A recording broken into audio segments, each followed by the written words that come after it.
The alkali metals are soft metals that tarnish rapidly, even in dry air. They have lower melting points and lower densities than most other metals.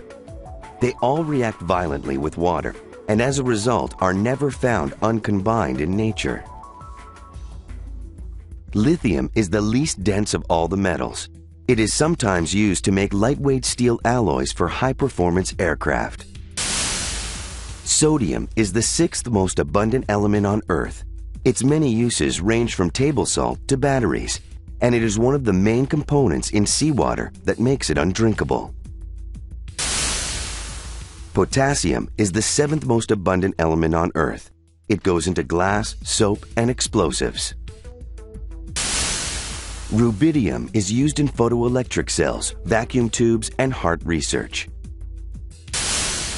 Cesium, a rare element, particularly reacts with other elements. Scientists use it to help calibrate atomic clocks. And francium is possibly the rarest element on Earth. It is very short-lived and occurs as a radioactive byproduct of uranium decay.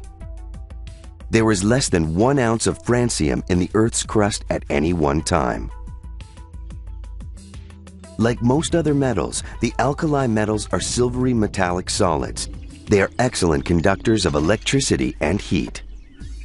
The alkali metals are very reactive, and they easily form compounds with other elements. These compounds are generally alkalis, which are capable of neutralizing acids. Because they are so reactive, the alkali metals are never found uncombined in nature. In their pure forms, the alkali metals must be stored under oil or kerosene to keep them from interacting with oxygen or water vapor in the air. The alkali metals are as soft as cold butter and much less dense than most other metals. Lithium, sodium, and potassium are even less dense than water, so they will actually float. Coming into contact with water, alkali metals interact to form oxides or hydroxides, hydrogen gas, and heat. When lithium is placed in cold water, it melts quickly and moves around the surface of the water, fizzing. And this reaction becomes increasingly violent as you go down the group of alkali metals. Cesium is so reactive that it explodes when exposed to water.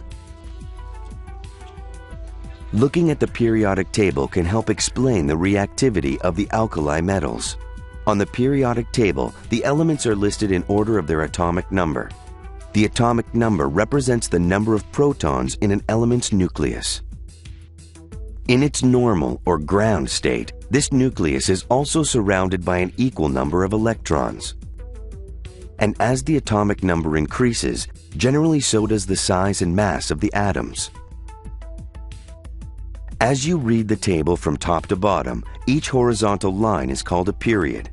Each period represents the number of electron shells the element's atoms normally have. For example, there are 4 electron shells in an atom of potassium, so it lies in period 4. Meanwhile, an atom of cesium in period 6 has 6 electron shells. As you read the table from left to right, the vertical lines of elements are called groups. Elements in a group have the same number of electrons in their outermost electron shells. These outermost electrons are called valence electrons, and they dictate how elements interact. Elements in the same group generally interact with other elements in similar ways. None of the elements greater than atomic number 83 are completely stable.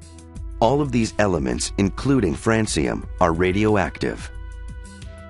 All alkali metals reside in group 1 because they each have only 1 electron in their outermost electron shell. Because atoms need 8 electrons in their valence shell to be stable, the single valence electron in the alkali metals makes them very unstable, and they easily lose this electron to other elements. Generally, as you move down through a group, the atoms' hold on their valence electrons becomes weaker.